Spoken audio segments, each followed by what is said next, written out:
o Bitcast... Senhor, o Bitcast está começando.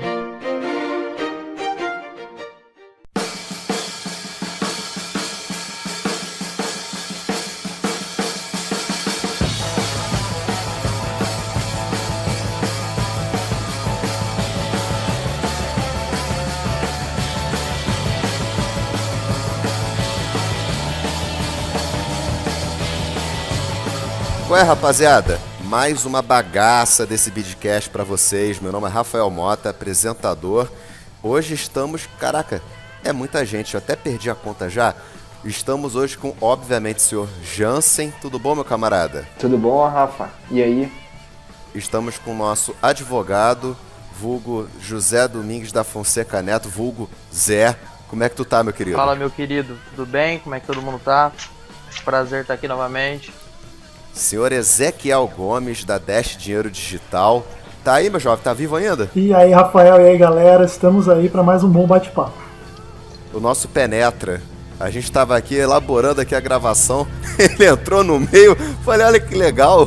Convidado inesperado. Fantástico isso, cara. Essas coisas só acontecem com a gente aqui. Muito bom. Comecei a receber no meu celular aqui um monte de coisa. Cliquei e já entrei por aqui, né? Poxa, o pessoal do guia tá se reunindo. Vou me juntar. É assim. Fantástico. E o nosso convidado ilustre, que é o senhor Edu Cruz. Ele é praticamente uma das entidades conhecedoras sobre criptomoedas e blockchain aqui no Brasil. Como é que você tá, meu camarada? Tudo jóia, prazer estar aqui, muito obrigado pelo convite e espero poder colaborar aqui. Isso aí, meu amigo. As pautas de hoje, né? Pauta, né?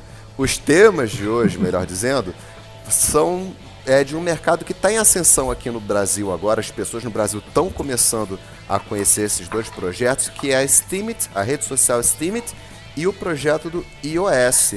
E a gente vai falar um pouco sobre esses projetos referentes ao Dan Larimer, que é o criador do BitShare, da Steemit, do iOS, saber um pouco da história dele. Mas antes disso, Edu, fala um pouco para você, conta um pouco sobre o seu portfólio no mundo de criptomoedas para a gente conhecer você melhor.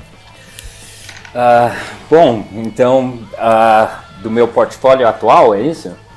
Isso. Qual a tua trajetória? O que te fez levar até o mercado de criptomoedas e tá onde você está hoje? Você falou do portfólio, o cara já tava abrindo o wallet dele. Não, isso não. Isso daí é pessoal. Hoje vai pingar. Perfeito. Então, já basta dos milhões que o Jansen tem. Não, nada disso. Bom, o primeiro contato que eu tive com Bitcoin foi em 2010. Eu morava no Rio.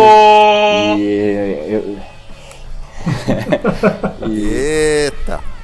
E saiu um artigo numa revista que chama, um portal online que chama Gawker, do Silk Road. E aí eu falei, opa, isso aqui é interessante. E eu já tinha trabalhado no mercado financeiro, aí eu olhei um pouco o projeto, não estudei a fundo e achei que não podia funcionar, dinheiro na internet, não fazia muito sentido e achei que era uma bolha. E não comprei, porque eu tinha certeza que era uma bolha. E quando foi o preço, sei lá, de 3 para 30, eu falei, e depois caiu de novo, falei, tá vendo, eu tinha razão. É uma bolha. Era uma bolha. E aí, mais tarde, eu só fui comprar meus primeiros bitcoins quando eu estava por volta de $300. E só fui realmente investir, assim, uma quantia um pouco mais alta quando chegou aos $1.000. Então, foi isso. E eu só investi depois que eu passei algum tempo estudando, entendi o que era um blockchain, que era um negócio que no começo é difícil para entender e acreditar que sim é seguro. Então foi só após um longo período de estudo que eu falei, não, agora eu realmente me sinto mais à vontade para investir aqui e também com a segurança para não perder o pouco que eu vou investir. Segurança, vírgula, né? Porque a gente nunca se sente seguro operando cripto, né? Sem dúvida. Seja dita. A gente acorda com ela valendo $10.000, dorme com ela, acorda tá 9.500, no outro dia tá 12 mil. É como até o Guto falou, não foi, Jansen, num podcast que a gente gravou? Sim. Que operar cripto não é garantia de retorno. Verdade, com certeza. Isso é muito certo. Porque tem hora que você entra no mercado, pô, tá tudo favorável. Aí rola uma notícia no Cointelegraph.com negativa, perdeu. Ah, aconteceu uma notícia bacana, pum, vai alavancar. Por exemplo, agora a Virgin ela vai entrar nesse halvening, né, dia 9 de maio, daqui a alguns dias. Pô, eles vão reduzir pela metade a quantidade de tokens, não é isso? De recompensa, pela mineração dela. Será que ela vai bombar o tanto quanto eu penso que ela vai bombar? Ou será que isso não vai afetar tanto o mercado? Porque ela vai se tornar Cara, eu quero 50% mais escassa, né? Eu quero que dobre de valor com essa escassez, né? É a lógica. Mas quanto mais escasso, né? O que Mas você vamos falou, voltar ao tema central. O que você falou, Rafa, Oi, meu querido. só complementando, é que as pessoas pensam na questão do valor das criptomoedas, que é arriscado e tudo mais. Mas a gente tem que aprender antes como funciona a tecnologia para saber o real valor delas. Por que você está pagando hoje $9.000 em um Bitcoin, né? Não é à toa, não é porque existe uma demanda por isso. Mas vamos voltar aqui ao tema. Isso aí. Só queria comentar uma última coisa, que o que eu falo de me sentir seguro não era nem pela volatilidade. Eu acho que isso é um negócio que você, analisando um pouco, você tá preparado e ver isso. Agora, o que eu falo de estar preparado mesmo é em termos de segurança, para você não perder suas moedas por um erro próprio, por perder sua carteira, sua chave privada, comprometer. Então, o que eu tinha falado de me sentir seguro para investir era mais isso. Pô, perder a chave privada e deixar na mão dos outros é tipo assim, ó, tá aqui a senha do meu cartão de banco. Brinca aí, fica à vontade. É isso. É o mesmo princípio. Exatamente. É complicado. Rapaz, fala um pouco pra gente sobre esse projeto fantástico, maravilhoso da Steemit, que tá começando a ter uma notoriedade no Brasil, mas eu ainda tenho certeza que esse projeto ainda não tem a visibilidade que ele merece. Conta um pouco pra gente sobre ele, meu camarada. Eu, na verdade, o estudo que eu tinha feito assim era mais em relação ao Dan Larimer, né? Então, como ele foi o criador dos três. Então, eu posso falar algumas coisas, mas acho que de repente até o Ezequiel pode contribuir mais. Beleza. Mas para mim, na essência, o Steemit, ele é um Block Explorer, né? Então, ele é uma rede social onde o conteúdo fica tudo dentro do blockchain e ele é apresentado como um Block Explorer. A gente conhece o Block Explorer mais para verificar transações e contas e coisas assim. E o Dan Larimer provou com o Steemit que um uso muito mais prático. Então muita gente fala que o blockchain é uma tecnologia fantástica, pode ser usado para muitas coisas, tal, mas aonde realmente está sendo usado? E aí no Steemit de fato está sendo usada, é uma rede social, funciona como uma rede social, e a geração de tokens, essas coisas, é feita tudo pelas pessoas, tanto para as pessoas que postam quanto para as pessoas que comentam e fazem a seleção do conteúdo, assim, através dos likes deles. Então, isso é uma coisa muito importante. Uma outra que eu acho que é fundamental é a questão de que em qualquer outra blockchain, toda transação tem um custo.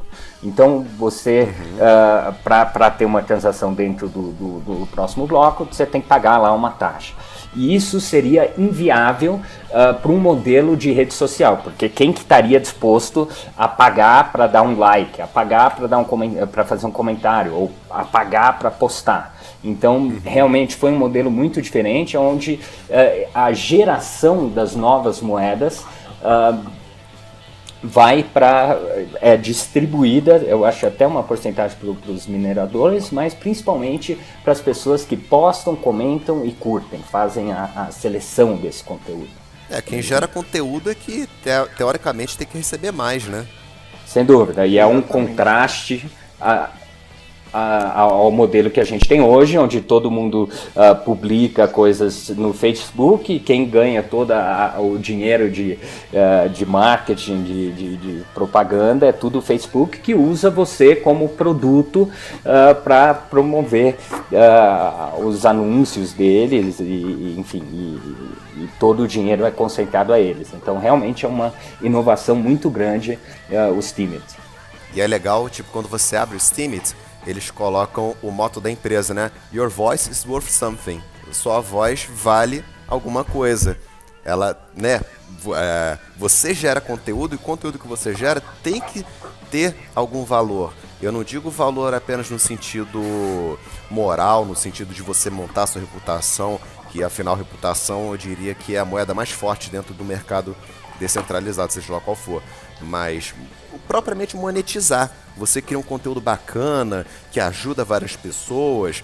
Que nem, por exemplo, eu vejo o trabalho que o GAP faz, o Grupo Antipirâmide. Pô, eles fazem um trabalho fantástico aí, denunciando pirâmides financeiras e tudo mais. Eles estão utilizando a plataforma do Steemit para poder trabalhar. Porque o Facebook, ele tá um pouco agressivo com quem trabalha com criptomoedas. Um pouco não, né? Muito agressivo. Bastante, é. Você não consegue fazer mais anúncios referentes a criptomoedas no Facebook. Fora que a pessoa pode Isso chegar lá... isso daí é uma censura criminosa, na minha opinião. Quem faz parte de uma pirâmide pode não gostar desse texto e chegar lá, ó, juntar um grupinho lá de sei lá quantas pessoas e denunciar em massa o post que na verdade está denunciando a pirâmide. E aí o post sai do ar porque o Facebook julgou aquilo. Já com, exatamente. Se eu não me engano, o Steemit não tem isso, né, Edu? Não, seria muito estranho o Steam ele começar a censurar pessoas que mexem com cripto, sendo, né, uma plataforma É que o ponto do Steemit, nesse né? ponto, o Steemit é o seguinte, você tem uma forma de dar flag, né, no conteúdo, e dependendo da quantidade de flags pode sim prejudicar aquele conteúdo. Entretanto, uma coisa importante do Steemit é que ele preza pela originalidade. Então, se você tem um post original, a probabilidade das pessoas conseguirem derrubar o seu post é muito menor. Então, existe toda uma maquinaria em torno dos posts justamente para fazer o quê? Para incentivar a galera a criar conteúdo de boa qualidade. E não é uma mera questão de opinião, você ir lá e colocar flag em tudo e derrubar tudo. Não é tão simples assim como funciona. Eu não sou da área do desenvolvimento, mas eu já estudei bastante o Steemit. E eu percebo que é uma coisa assim, muito interessante, porque essa originalidade que eles buscam, quando encontram pessoas assim adequadas em relação ao seu próprio espírito e etc., existe muito conteúdo fantástico no Steemit em todas as áreas do conhecimento. E isso vai crescer cada vez mais. Tem galera que só fala de música, galera que só fala de blockchain, galera que só fala de críticas de cinema, disso e daquilo, de psicologia, de medicina. Eu acompanho várias pessoas que postam esse tipo de coisa e a gente brinca que a mineração do Steemit acaba sendo proof of brain, né? Você minera ele com seu cérebro, né? Postando conteúdo, curtindo, comentando, linkando as coisas ali dentro, criando assim, tipo Wikipedias da vida, né? Criptopedias da vida em relação a coisas. E é muito, muito legal mesmo que a gente vê o Steemit funcionando no Brasil. Eu acho que um negócio que é importante, que o Ezequiel falou, tem que ter algum mecanismo que ele falou de, você vai flag o conteúdo, até porque alguém pode ir lá começar a postar, sei lá, um conteúdo com pornografia infantil. Sim, já ocorreu isso. Isso, e aí tem que ter algum mecanismo das próprias pessoas da comunidade conseguir flaguear e eventualmente censurar um conteúdo. Então, mas aí seria várias pessoas falando, esse conteúdo aqui é inapropriado, e aí eu imagino, eu não sei, mas eu imagino que tem alguma forma para retirar esse eu ia perguntar isso pra vocês, porque assim, a gente aprende, eu aprendi, eu sou, novamente, sou de humanas, eu sei o básico de blockchain. Mas uma coisa que eu... mas uma coisa que eu aprendi, é que eu vi um negócio aqui no meu armário aqui, que me arrumaram errado. Mas uma coisa que eu aprendi é escrever no blockchain é imutável. E nós temos um problema com isso. Sim. Porque se você escreve e não consegue mudar, inclusive no Brasil isso é um problema. Por que no Brasil isso é um problema? Porque nós temos a lei lá do Marco Civil na internet que incorporou uma teoria, que é a teoria do direito ao esquecimento, e você permite que algumas coisas sejam apagadas. Isso não existe na blockchain. E como é que a gente resolve esse problema? Assim, vamos então, no Steam... escrever mentira mesmo, vamos trazer pro mundo atual, fake news. A história da Marielle aqui do Rio de Janeiro que aconteceu, teve assim, uma caralhada de fake news que surgiu sobre ela. E aí? É uma dúvida mesmo, não sei. Não, e tem até um exemplo de fake news, vamos supor. Quando a gente falou de pirâmide, eu lembrei logo da G44. Eu falo o nome logo agora, se não estão satisfeitos, que reclamem comigo. Que a gente fez na verdade, eu não fiz essa denúncia. O Guia do Bitcoin, algum colaborador do Guia do Bitcoin, que sinceramente eu não sei quem foi, colocou a G44 Altcoins Exchange na blacklist lá como suspeita de pirâmide financeira, crime contra a economia popular, blá blá blá, seja lá como queira que você fale. E eles começaram a mandar ameaças pra gente, falando inclusive que eles iam espalhar se a gente não tirasse a menção do nome deles na blacklist, que eles iam publicar um texto no Pastebin que o Zé, que o Jansen éramos envolvidos no esquema de pedofilia, que todo mundo tava sendo preso. Eu fiquei, cara, que porra é essa? Aí eu fiquei assim, cara, aí eles começaram a fazer ameaças, a gente tem tudo no meio.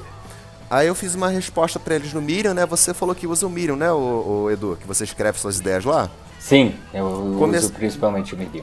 Então, eles suspenderam a minha conta temporariamente no Medium. Isso tudo em inglês, os caras falando, você recebeu várias reclamações com referência a esse texto tal, obviamente da G44, e a sua conta vai ficar suspensa temporariamente até tal. Aí eu cheguei e falei pra eles assim, primeiro, qual o critério que... Eles falaram que eu tava utilizando conteúdo de terceiros sem autorização e tudo mais, papapá. Aí eu falei, cara, tudo em inglês. Falei, cara, como é que vocês vão falar que eu tô copiando coisas de terceiros se vocês nem sabem a minha língua? Qual o critério que vocês têm pra poder... Sério, qual o critério que vocês têm pra censurar o meu post? Vocês sabem português? Eu vou traduzir todo o texto pra vocês bonitinho pra vocês lerem. Esse print aqui, eu garanto que eu tirei do meu computador, vocês podem aferir que eu não editei nada, foi extraído direto da fonte, papapá. Isso tudo dá uma tremenda dor de cabeça. E o que o Zé tá falando é verdade. Se o cara posta uma porcaria dessa na blockchain, não tem como reverter, como é que fica essa questão jurídica de sobre o direito ao esquecimento? Não tem esquecimento no que já foi registrado na blockchain. Esse é um problema mais complicado em relação a questões jurídicas e etc. Mas, por exemplo, eu me lembro que logo que eu entrei no Steam, houve um caso de um perfil com pedofilia e assim explícita, tal, etc. E eu sei que assim, existe um mecanismo interno de que realmente, através das flags ali e tal, o pessoal consegue esconder aquele conteúdo, mas não consegue eliminar da blockchain. Uma vez colocado na blockchain, é imutável, não tem mais o que fazer, mas você consegue... Ele fica colocado, ele fica na blockchain, mas ele fica inacessível. Assim, inacessível para visualização. Isso, exatamente. Eles escondem, eles colocam uma sombra sobre o post e aí você não tem como acessar. Mas claro que essa é uma problemática interessante, né? Agora eu vou estudar bem séria, né? Porque esse marco civil da internet é bem problemático, né? Ele tem o lado bom e tem o lado ruim, né? O Zé vai saber até falar melhor que isso daí. O que é que fica registrado no blockchain? O texto todo, não sei, porque que eu saiba, o blockchain tem uma limitação de caractere. Isso é do Bitcoin, né? E você inserir informação. Isso é do Bitcoin. Que eu saiba do Bitcoin, mas o Steam, ele armazena tudo, os textos, as imagens, tudo? Armazena tudo. Eu acho que é tudo. É tudo. Claro, deve ter um hash em relação àquele conteúdo total, né, que você coloca, etc. Ele deve dar um hash e... Nossa, agora não, mas o Jansen botou um argumento mais... Caralho, eu vou ter que estudar essa porra, tá muito da hora. Não, mas é mais um argumento. Porque, por exemplo, a gente que gerencia blog e conhece, a gente sabe que tem que ter um servidor que tem que guardar a imagem. E se cada node for um servidor que tomar uma requisição... Você imagina o consumo de banda dessa porra, você imagina o consumo de processamento. Nossa, não sei, engraçado. É uma ignorância minha. Post. Que eu vou procurar saber agora. É porque com certeza quem... Mas a pergunta é excelente. Como vai sustentar essa quantidade de dados absurda sem poder se desfazer disso? Então, sim, com certeza o cara que inventou ele... Manda bala. Não entendi.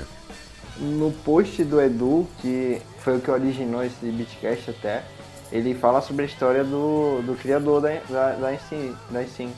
E aí ele fala uma parte sobre justamente essa capacidade de processar tantas transações por segundo, e detalhe, não sobrecarrega a rede. A rede da Ethereum está lotada de transação, até mais do que a Bitcoin. A rede da Ethereum está sofrendo, está na capacidade máxima, e a da Steam está processando, sei lá, 2 milhões de transações e está na capacidade mínima, está em 0.5.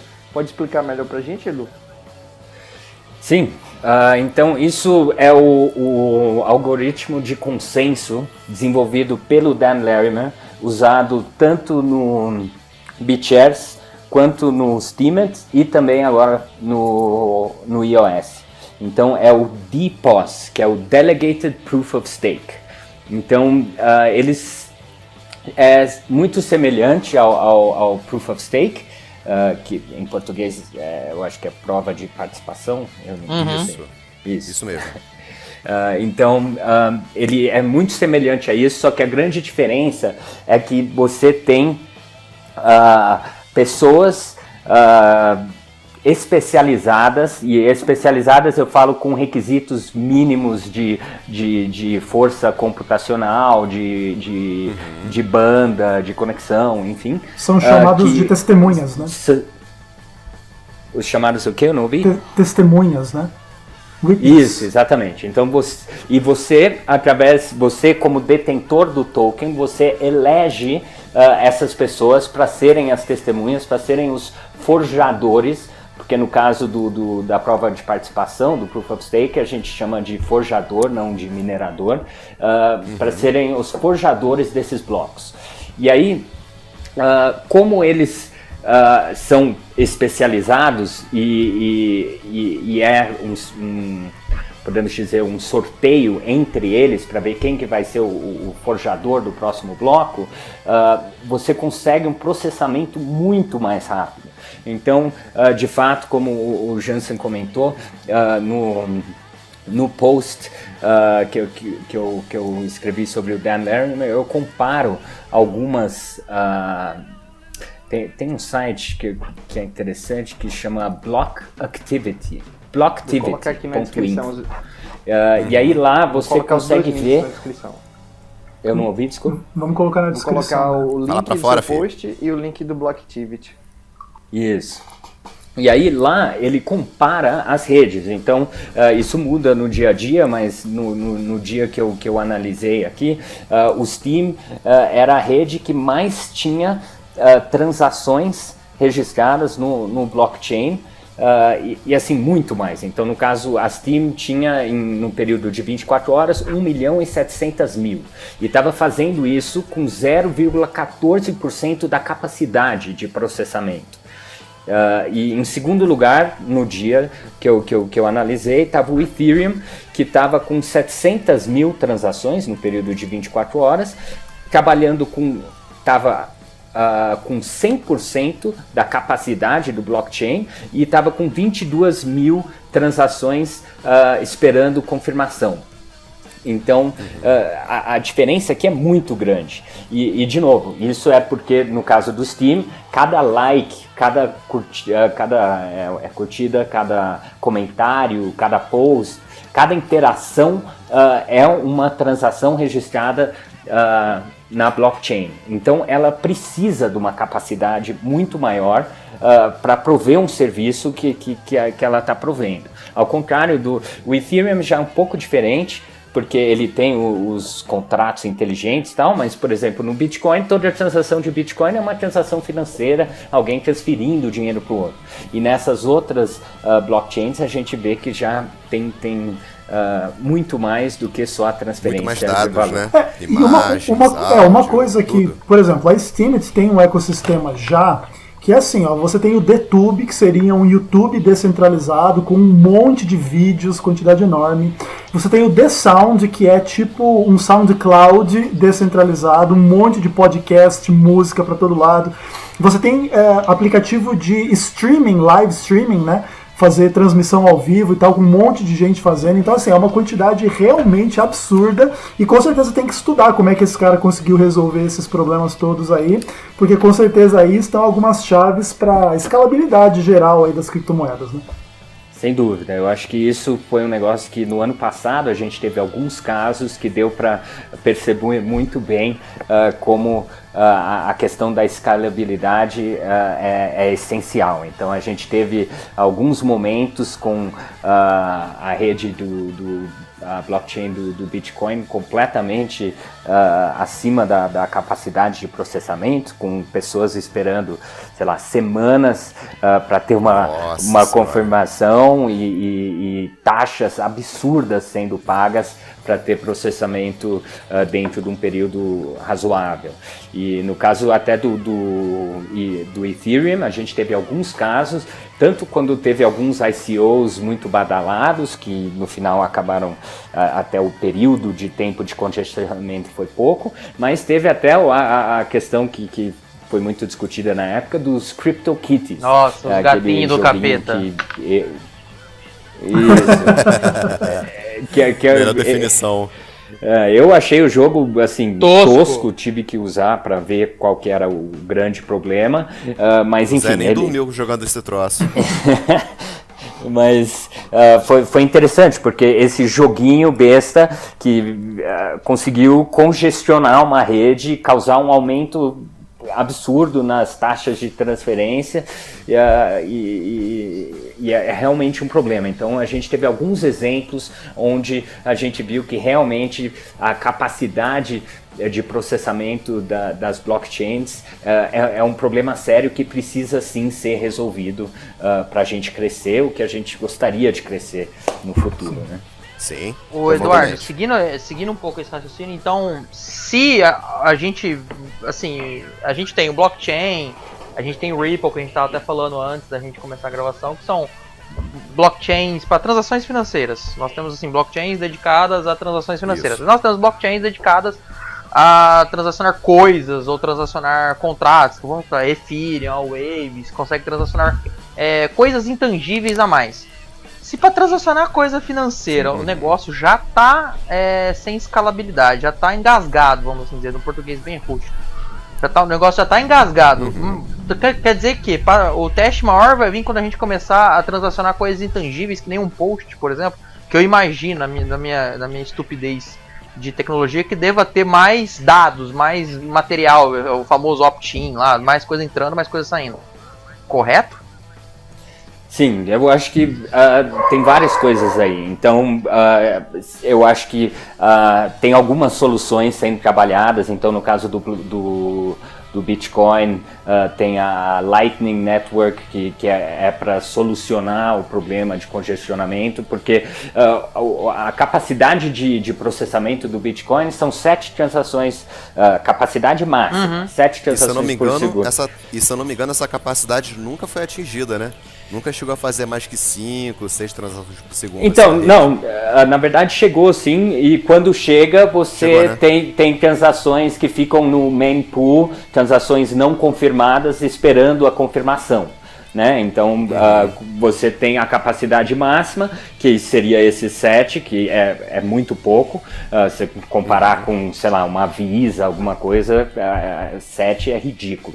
E aí, no caso do Ethereum, a capacidade eu acho que chega a 14 transações por segundo, que também é muito pouco. Concordo. E aí, a verdade é assim, você, em teoria, até o Vitalik na época, a ideia dele era desenvolver os contratos inteligentes, o Ethereum, em cima do blockchain do Bitcoin.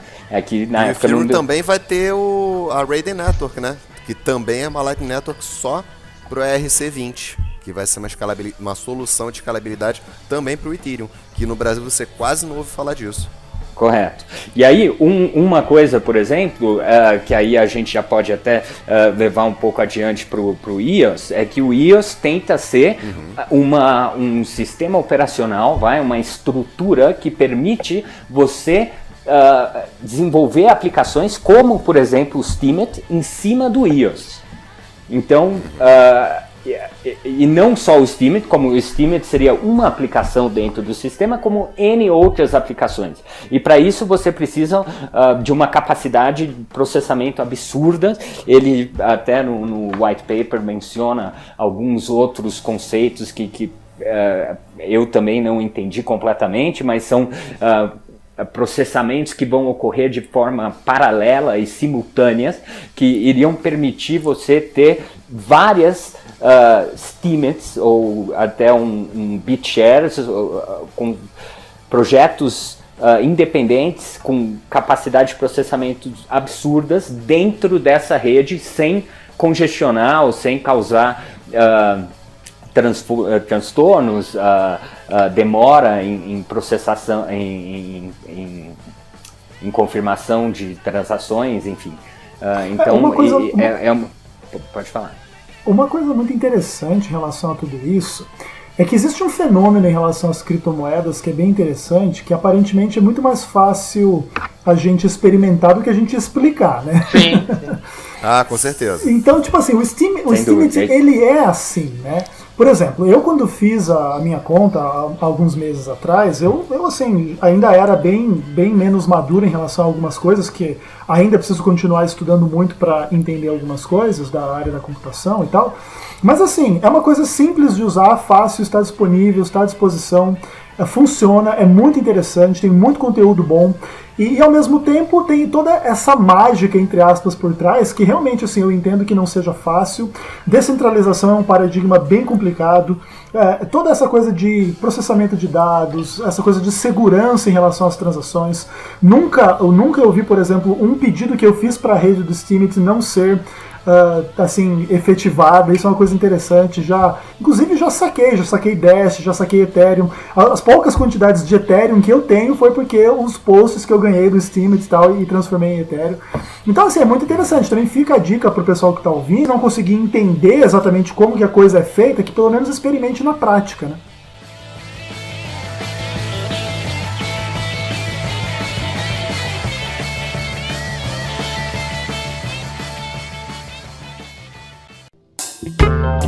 Não vai embora não, seu maninho. Nós já estamos voltando.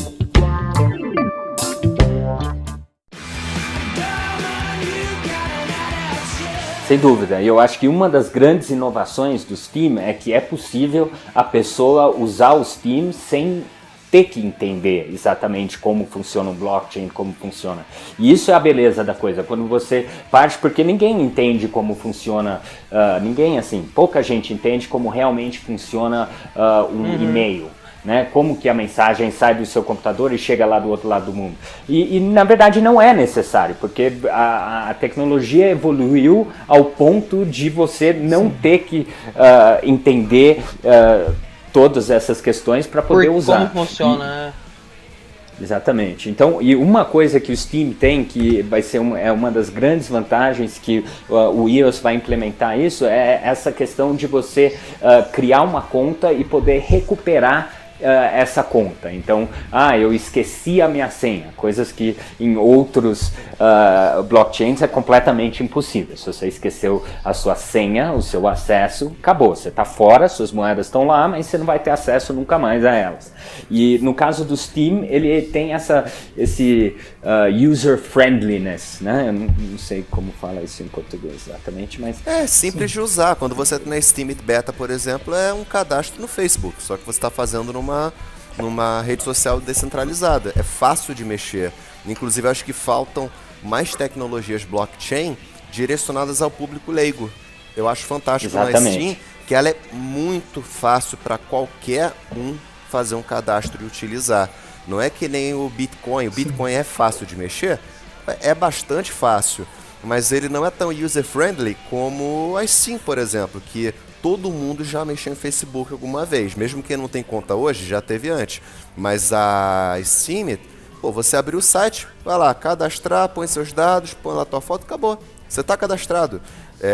Não tem dificuldade nisso. Você não tem que ter carteira, não tem que aprender como você gerencia a taxa para transferir dinheiro de um ponto para o outro. É muito mais fácil.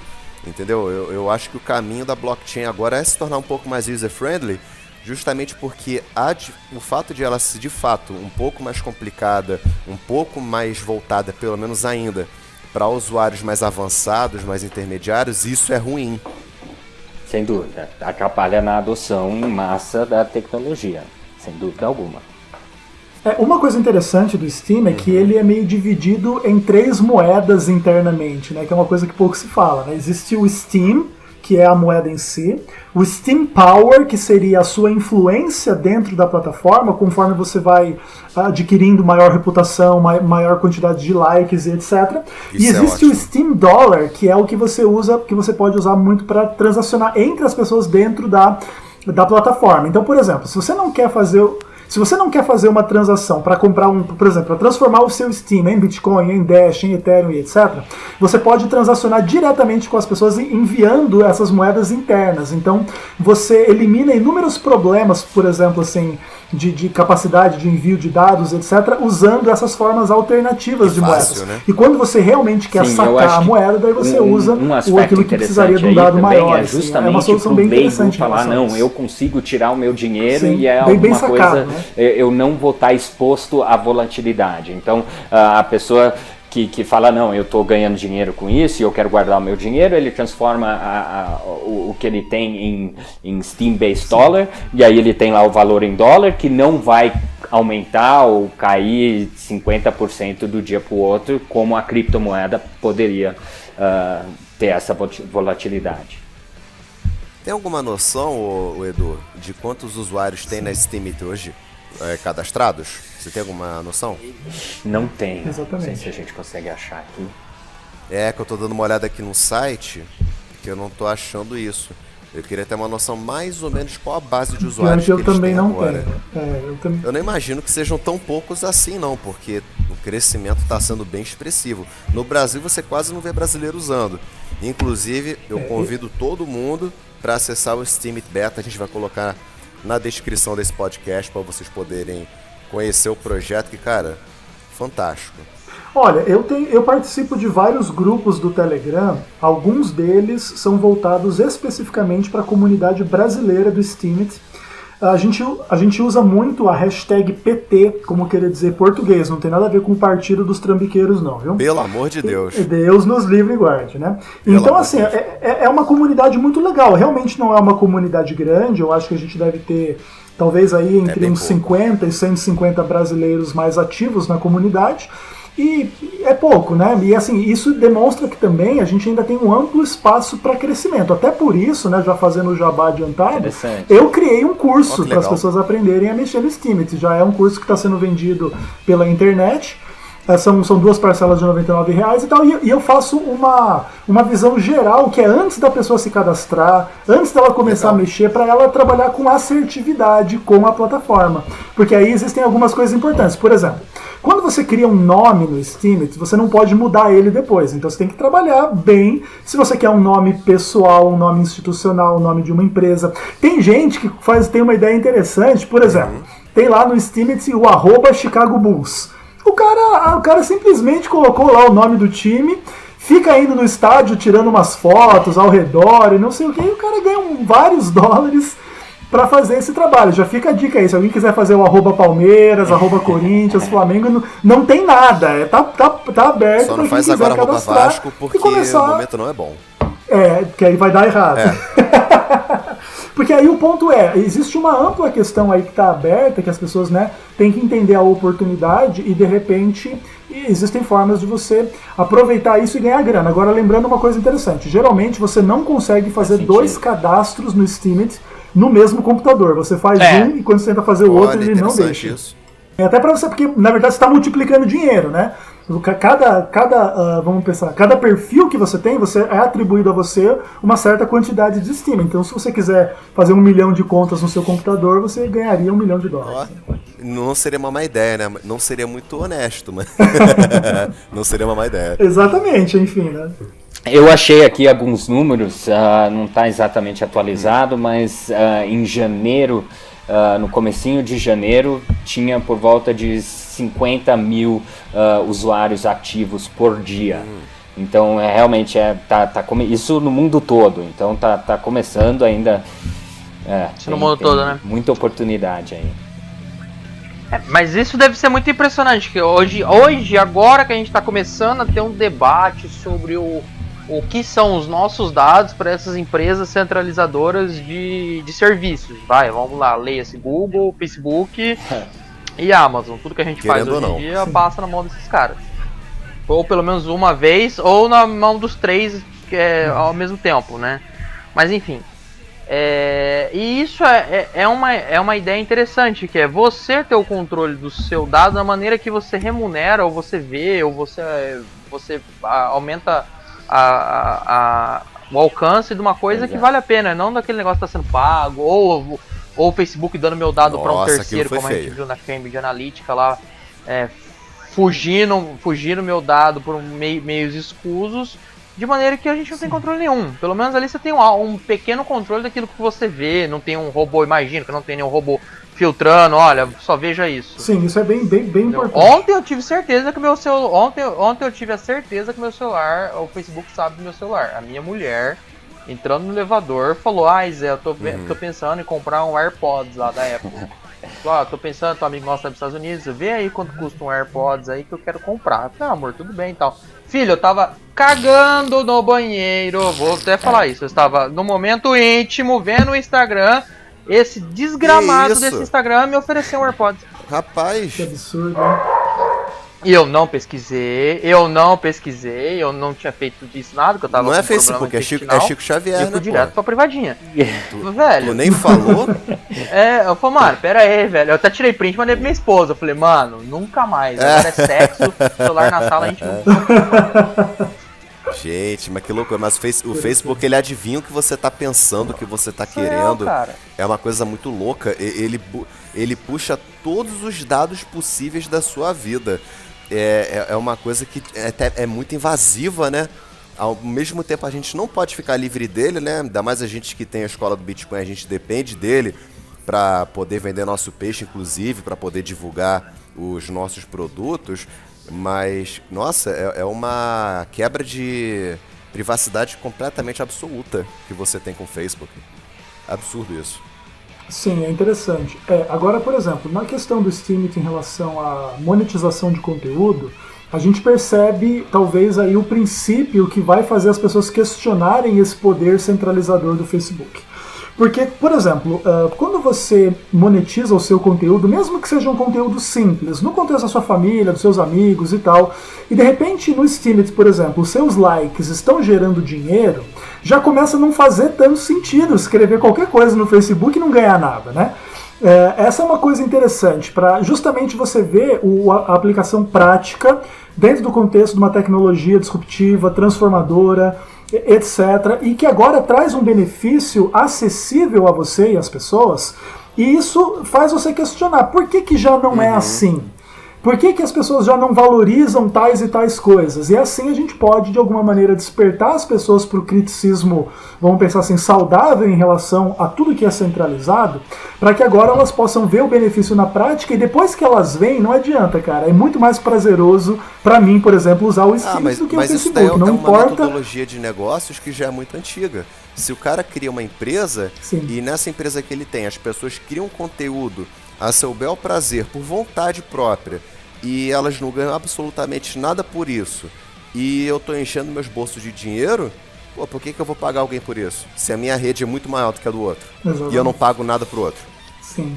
Exatamente, mas eu acho que aí que entra a alternativa. Então, até então não tinha alternativa, né? Então, e agora tem, e com certeza eu acho que vai ter essa transição aí de usuários do Facebook para uma rede que te paga. E uma coisa que eu acho que é importante falar também, não só o criador do conteúdo ganha, tem uma recompensa. Então, eu já vi vários posts onde alguém que comentou no conteúdo ganhou mais pelo comentário, porque as pessoas podem dar like no comentário, então ganha mais no comentário do que do conteúdo original. O próprio comentarista também pode ganhar, isso eu não sabia. Muito legal. Inclusive no Steemit eles desenvolvem, tipo assim, não são regras, mas são questões que você pode aprender. Então o ponto é o seguinte: você entender que quando você comenta no Steemit, é legal você não fazer comentários genéricos e vazios, mas você realmente agregar ao post do que foi colocado.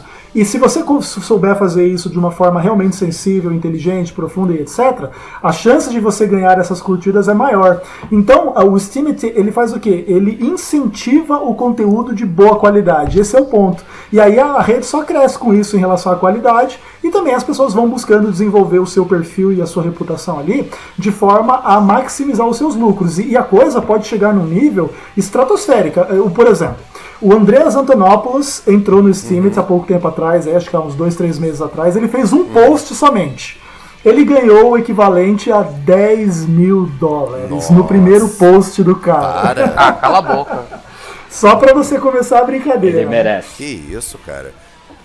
Não é nem questão de merecimento, é uma questão de tipo, $10 mil, não são reais não são bolívares venezuelanos não. $10 mil. Eu acho que isso, quando surgiu o Steam, tinha muito também, então tem essas contas que tem, que são, sei lá, dos criadores do Steam, que quando entrava alguém que tinha muitos fãs, tinham seguidores, enfim, eles davam, porque assim, você pode só dar um like ou você pode também contribuir financeiramente com o seu Steam para o conteúdo. Sim. E aí essas contas, então, por exemplo, o dono do Steam, a equipe fundadora, vê um post do Andreas e fala, opa, vou lá e dou uma grana, porque aí vai chamar a atenção de mais gente, enfim. Então isso é também uma estratégia de marketing que eles usaram no começo, e inclusive eu nem vi esse post ainda do Andreas, eu sou um fã do Andreas, de carteirinha, sou patrão dele no Patreon, e acabei perdendo, não sabia que ele tinha entrado no Steam, mas fico contente aí que o post dele tenha feito mais dinheiro, né? Nunca é demais. Pra quem produz conteúdo? É porque ele é pobre, tadinho, né? Não, ele é um fudido, né? Tem pouca cripto. Então, ele é na verdade, do ano passado, teve um incidente que eu cheguei até a escrever sobre isso, que pra mim foi o ponto alto da comunidade no ano passado, quando o Roger Ver criticou o Andrés por não ter mais. É o amigão do Rodrigo Digital, assim, virou BFF do Rodrigo Digital. Puta que pariu. E ele meio que zoou, ele falou assim, se o Andrés é uma pessoa muito inteligente e tal, mas se tivesse comprado, sei lá, $100, $200 de Bitcoin em 2010, hoje ele estaria rico. E aí o Andrés contestou, respondeu falando que ele, na verdade, ele comprou Bitcoin, mas ele estava em dívidas na época, e o trabalho dele, que é ser um palestrante, ele não tinha meios para pagar o aluguel e essas coisas assim, então ele teve que vender várias Bitcoins que ele teve. E aí foi engraçado, porque algumas pessoas no Twitter captaram essa discussão e começou uma campanha para doar dinheiro, bitcoins para ele. Em questão de 24 horas ele tinha lá, na época o Bitcoin também estava alto, ele tinha lá, não sei, $1 ou $2 milhões que ele arrecadou porque o Roger Ver zoou ele. Isso realmente. Galera, só um minuto que eu vou pegar o lanche que chegou, mas fique à vontade para falar. Rafa, cara, eu fico pensando assim, eu sou jornalista, eu produzo bastante conteúdo. Eu vou passar a explorar mais a Steemit nesse sentido. Opa, isso é ótimo, cara. Isso com certeza faz todo sentido e vai lucrar bastante. Colocar a faculdade pra valer alguma coisa, né? Porque eu fiz jornalismo e hoje eu trabalho com cripto. Eu sou trader de cripto, eu fico, eu quero botar minha faculdade pra valer alguma coisa nessa vida. Não, com certeza vale, cara. Faz seu cadastro, senão vai ser arrependido. Eu tenho um cadastro, compra o curso primeiro. Mas ele tá, assim, eu nunca fui de usar a Steemit, mas eu vejo o potencial da rede, eu vi vídeos, pessoas que utilizam ela, gente que já tá monetizando com isso, eu falo, cara, que impressionante. E eu me ferrando aqui pra conseguir anunciar minha empresa no Facebook. Aí vai lá na Steemit, você não só anuncia as coisas, como você ganha pelo anúncio que você faz se ele tiver relevância. Cara, eu não sei como é que isso não tem 1 milhão de usuários ainda.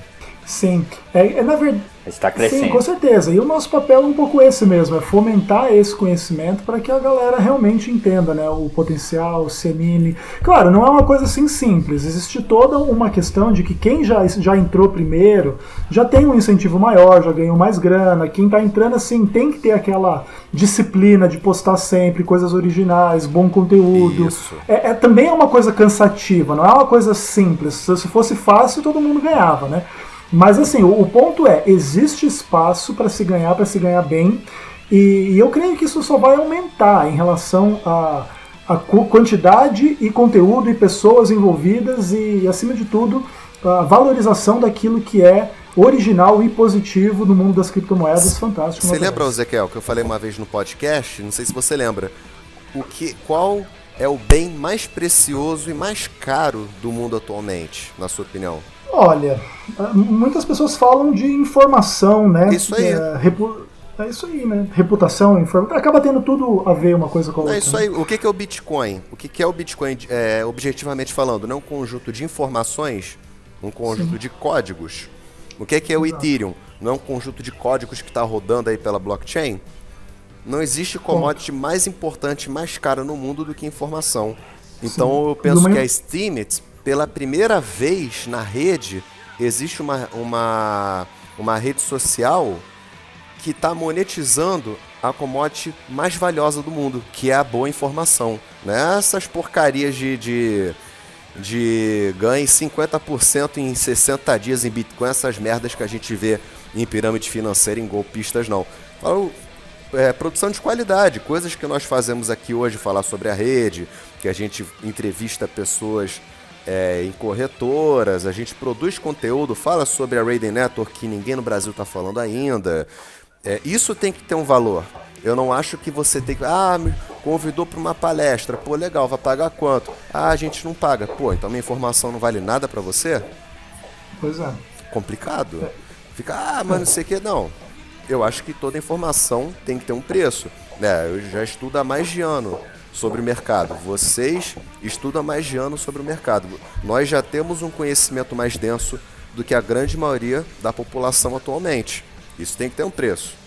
E pela Steemit você consegue ter esse reconhecimento se você tem um conteúdo de qualidade. Cara, para mim esse é um dos projetos mais interessantes a se crescer esse ano ainda. Eu acho que a Steemit ainda vai angariar muitos usuários até o final do ano. Eu acho que 50 mil é um começo bem modesto. Vai ser uma coisa tipo o Facebook. Que ele também começou assim. Ele também começou assim. O Facebook também não foi da noite pro dia um grande sucesso. Ele começou engatinhando, de repente ele deu um boom. Sim, verdade.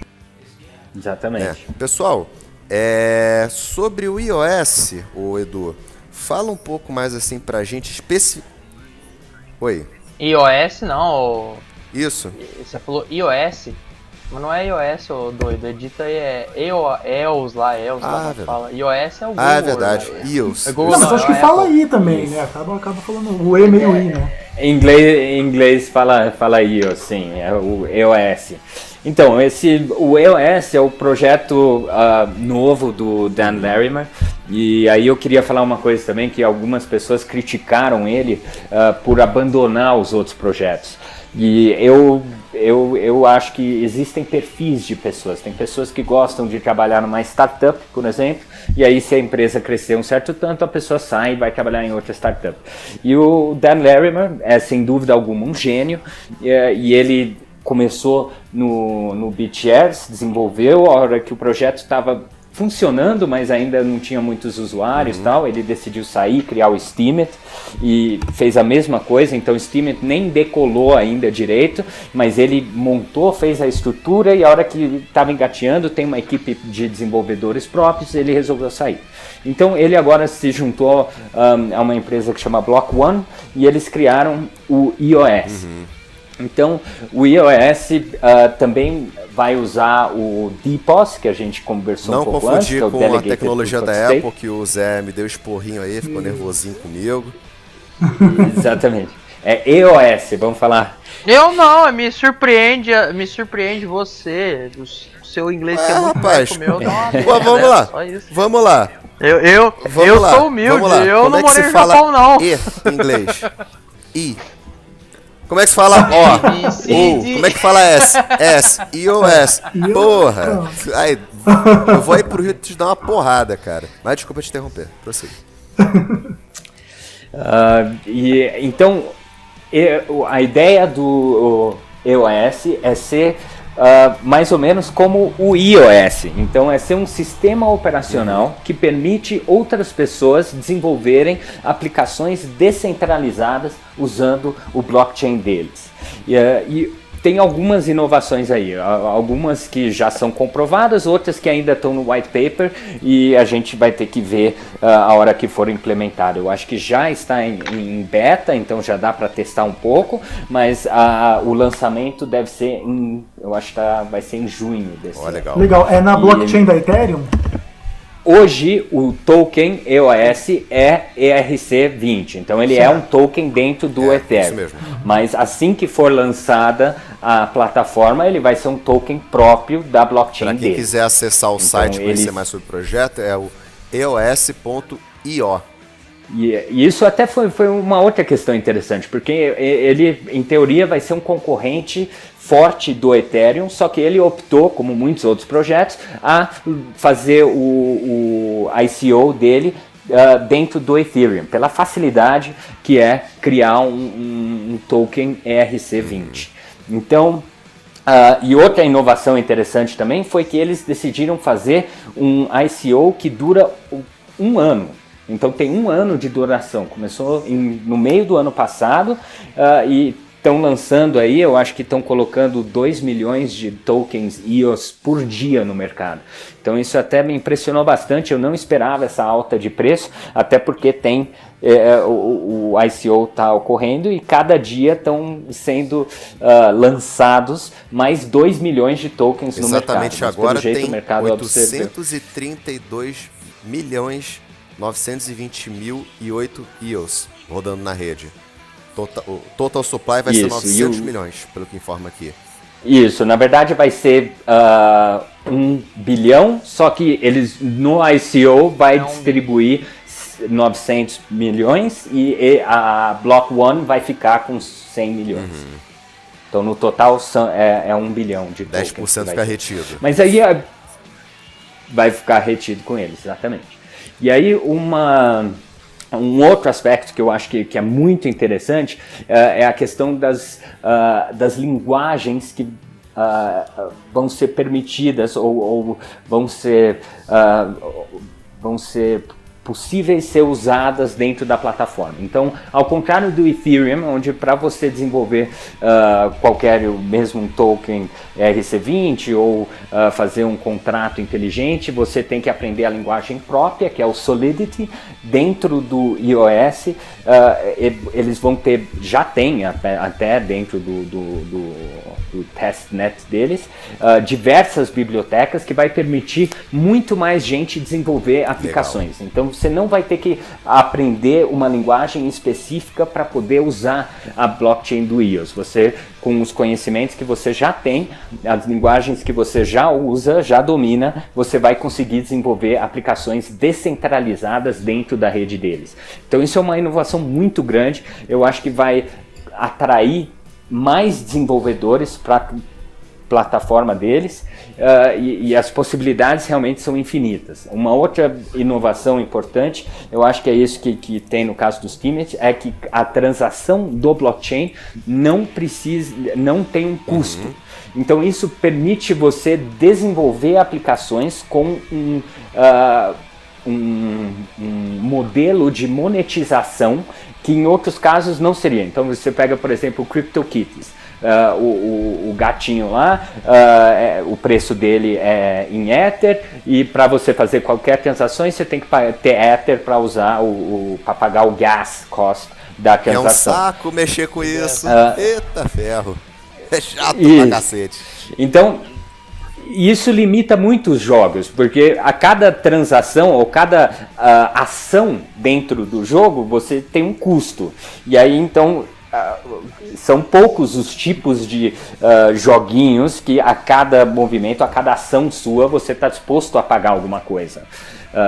No caso lá do CryptoKitties, você cruza um gato com outro, enfim, sei lá. Mas o EOS permite você muita desenvolver aplicações. CryptoKitties, olha o botão Start Meow. Pô.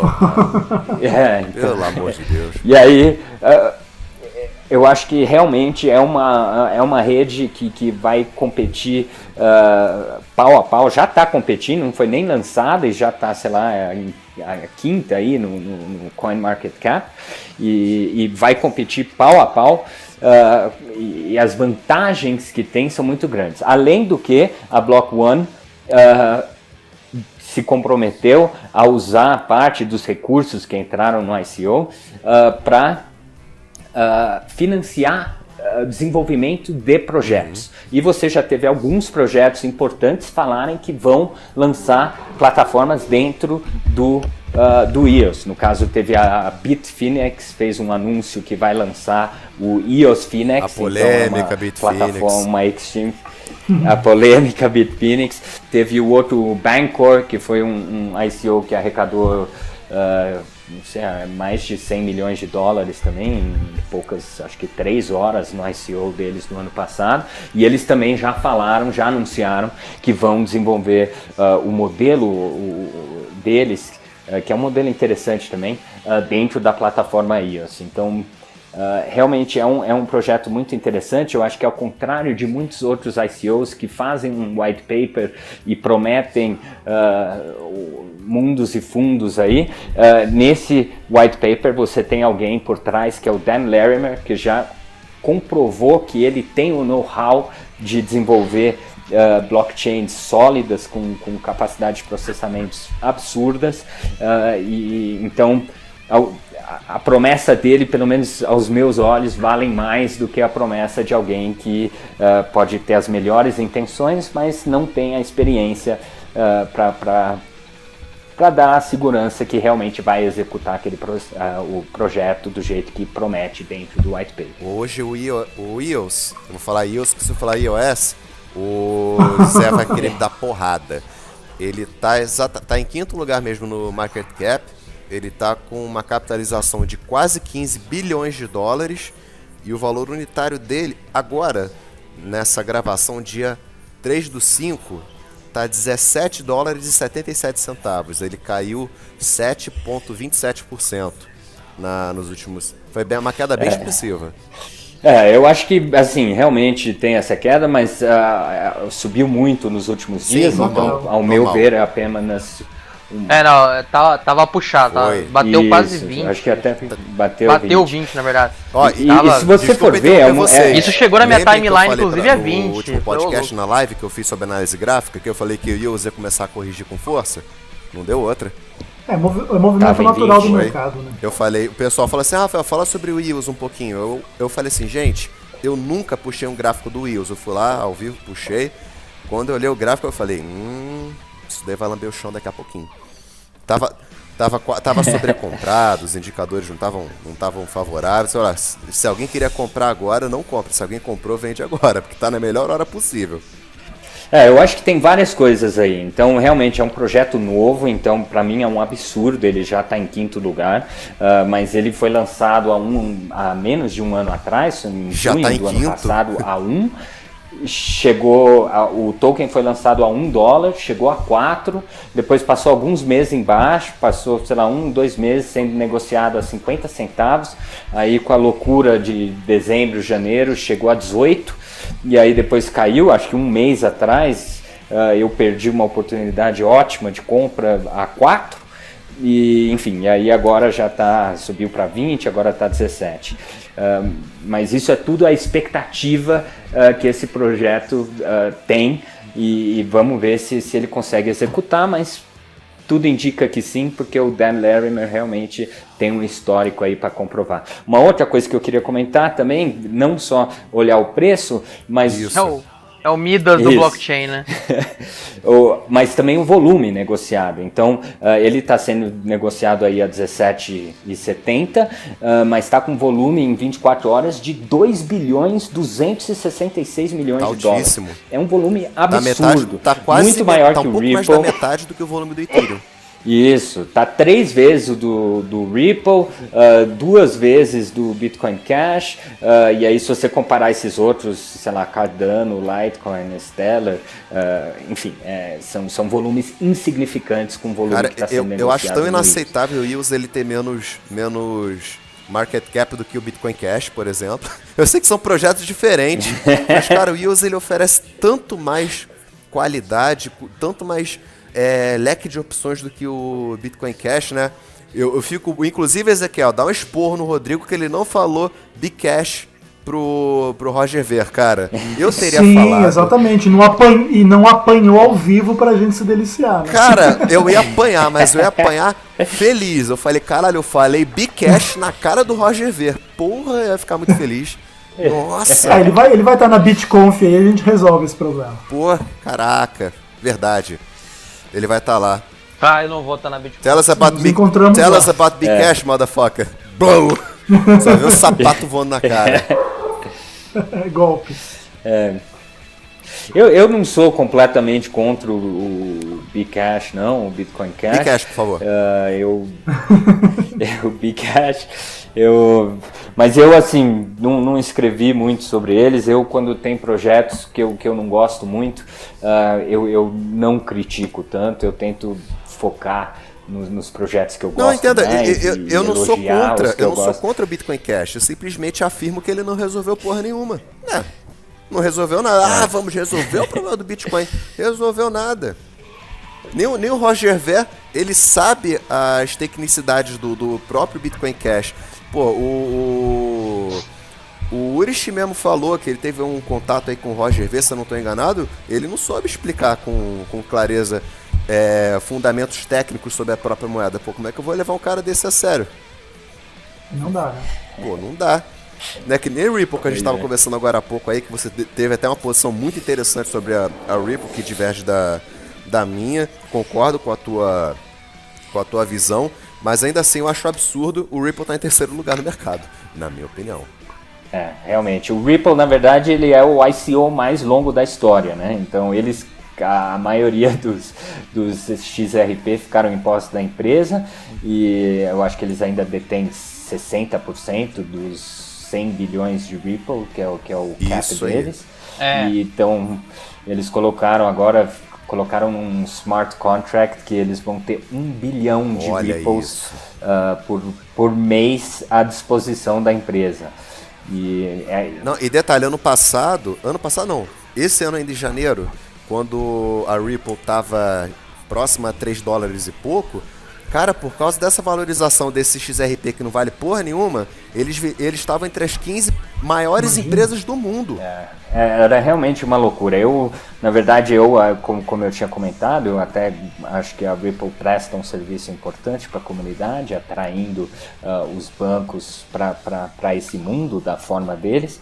E ano passado até tive sorte, eu estava numa posição da Ripple desde janeiro, então foi uma das moedas que mais valorizou, mas aí chegou a um ponto que eu achei que realmente estava uma loucura, quando chegou, eu acho, a 2 e pouco, que aí a empresa ia ter disponível 2 bilhões de dólares para gastar por mês, e eu falei, não, é impossível, não pode valer isso. E eu entrei em algumas posições vendidas e fui liquidado, aí eu entrei de novo, fui liquidado de novo, e então eu acabei perdendo dinheiro apostando contra. No final até estava certo, que o preço estava muito alto, mas não dá para ir contra um mercado em tendência. E eu acho Tinha aluno meu da Rafael. Esse mercado é muito O louco. Ripple agora caiu, o Rafael, o Ripple tá 52 centavos de dólar. Tá barato agora? Falei, cara, pra mim essa porra tá sempre cara. Eu sou sincero, pra mim essa bosta tá sempre cara. Pô, e tá agora 88 centavos. Cara, pra mim isso aqui tá um assalto à mão armada. É tipo andar no Rio com a carteira aberta. Eu falo, você é agregado, né? Assina essa porra. Tranquilo morar aqui, porra, nem tem chateio. Eu, hein, te fuder. Catar camarão, cara, eu queria poder comer camarão. É uma tristeza não poder fazer isso. Alergia braba. Gente, pra finalizar essa bagaça, Edu, você quer fazer alguma consideração final? Quer trazer mais um pouco da luz do seu vasto conhecimento sobre criptomoedas pra gente? Não, eu queria agradecer aí a oportunidade. Eu já vim ouvindo alguns podcasts e fiquei lisonjeado aí pelo convite. Fico contente, estou à disposição. O dia que vocês quiserem bater um papo aí, é o que eu mais gosto de fazer. Gostou da abertura do funk? Viu o episódio 20? Vi. Pra tu ver como é que eu nasci no Rio, ó. Tu acha que o Zé com esse sotaque de paulistano, meu, ele ia fazer um funk desse? Claro que não, né, meu? Puta. Meu, você errou pra caralho, velho. Porque eu não tenho sotaque da moto. Tá de interior. De interior, rapaz, de respeito. Porteira, portão. Lá nós fala porta, porteira, portão. Então, Edu, mora 8 anos essa bagaça aqui. Você tem alguma consideração pra fazer, Edu? Não, acho que é isso.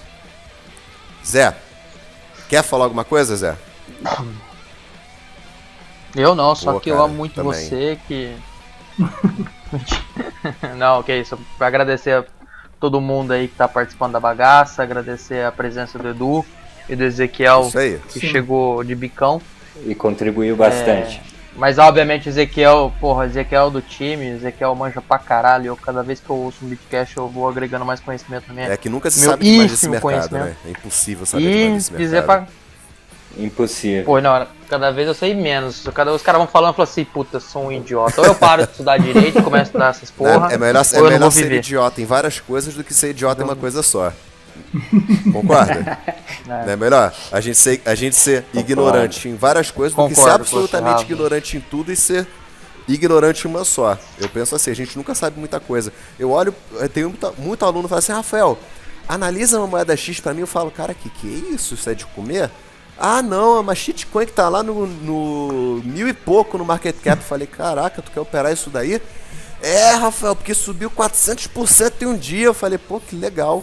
Aí tu vai olhar o market cap do troço, sei lá, $10.000. Eu falei, por isso que subiu 400%, pô. Vai fazer isso com o Bitcoin. Nem baleia. Vai ter que ir a Arca de Noé com os animais todos dentro pra trazer um valor desse. Pelo amor de Deus. Então, gente, sem mais delongas, como sempre, vou fazer, né, o meu fechamento padrão. Eu não cheguei de penetra, não vou fazer o meu jabá no fim também? Faz, fica à vontade. Eu ia dar essa indireta, cara. Falou, cara, pouca vergonha, com os amigos. Peço perdão pelo vacilo. Com os irmãos da casa. Que, na verdade, eu entrei de penetra, né? Na verdade foi engraçado. Meu celular começou a apitar no Discord ali, eu entrei meio sem querer mesmo, mas foi bom.